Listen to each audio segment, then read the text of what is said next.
এই সানডেতে বিরিয়ানি বানিয়েছিলাম, আর কিছুটা ওই চালেরই প্লেন ভাত ছিল রাত্রিবেলা।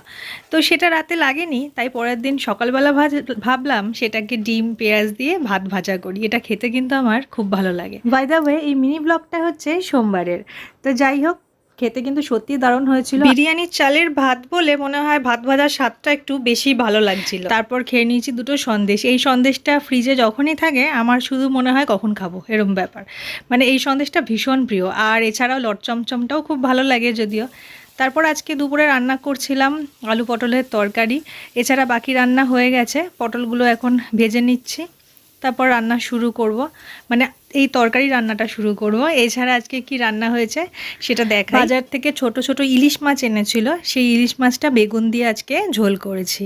মানে এরকম বেগুন দিয়ে পাতলা ঝোল ইলিশ মাছের আমার তো খুব ভালো লাগে।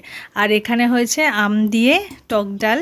ডালটা একটু বেশি গাঢ় হয়ে গেছিলো, টক ডাল একটু পাতলা হলেই ভালো লাগে। আজকে দুপুরের মেনুতে এই ছিল। তারপর সন্ধ্যাবেলা আমার শাশুড়ি মা এই যে পুরীর খাজা বানিয়েছিল ঘরে। হাতে একটু ময়দা লেগে আছে, দেখতেই পাচ্ছ, উনি বানাচ্ছিলেন সেই কারণে। তো এই যে দেখো কি সুন্দর হয়েছে, ঠিক যেমন দোকানে পাওয়া যায় সেরকমই কিন্তু দেখতে হয়েছে। আর খেতেও কিন্তু এত সুন্দর হয়েছিল যে বোঝাই যাচ্ছে না এটা এখন বাড়িতে বানানো হয়েছে। দারুণ।